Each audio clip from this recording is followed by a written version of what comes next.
E aí, para isso, nós precisamos entender sintaticamente quais os nomes que são permissíveis para ser utilizados em R. Então, a escolha do nome associado a um objeto tem algumas regras. Então, ele deve constituir de letras, dígitos, ponto e underline.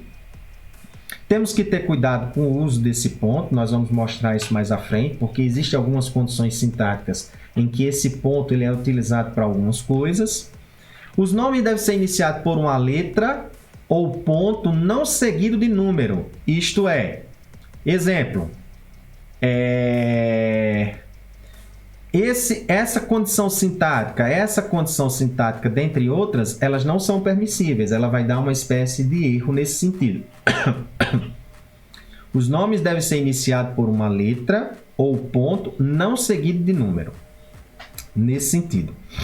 As letras maiúsculas se distinguem das minúsculas. Então, se você usar aqui um número minúsculo, x, ou x maiúsculo, o R vai entender que este é um nome diferente deste, na hora de a gente associar isso aos objetos. Mais condições. Não pode iniciar por underline ou dígito.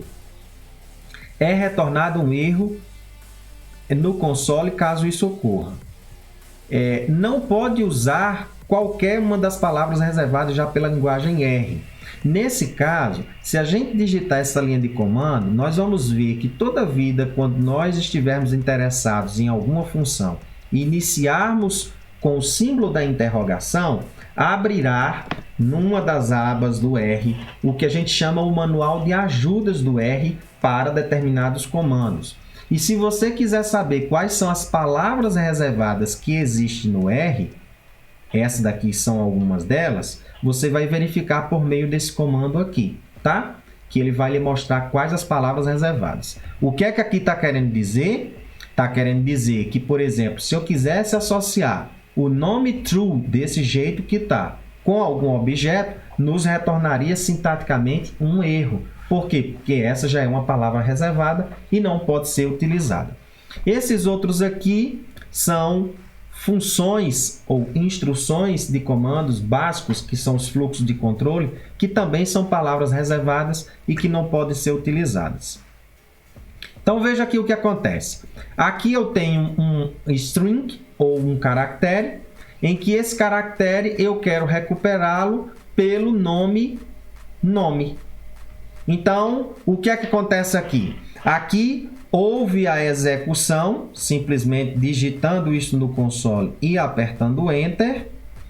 E aqui, veja que não houve problema algum sintaticamente e o R nos mostrou o prompt de comando, significando dizer, a execução foi realizada com sucesso, o nome está ligado a essa string, a esse caractere, pode digitar mais linhas de comando se assim desejar. Então, veja que aqui eu usei uma espécie de nome que sintaticamente não é coerente com a linguagem R para associar com o valor 50. E aí, o que é que ele me retorna? Ele me retorna um erro, mostrando que isso é uma condição sintática não permissível dentro do ambiente R. Aí eu pergunto, já que isso não é permissível, eu vou usar esse comando aqui, make.names, e uso o nome que não é sintaticamente coerente e pergunto, qual seria, dentre dessas condições aqui, desse conjunto de caracteres que eu criei esse nome, qual seria o que você permitiria? Ele está dando essa opção. Olha que interessante. Se isso é legal para você ou não, não sei, mas ele está me dando uma condição sintática que é permissível. E perceba, procuremos sempre por nomes simples. Não precisamos de complexidade de nomes. Veja que isso são apenas artifícios para a gente recuperar objetos de interesse nos nossos comandos.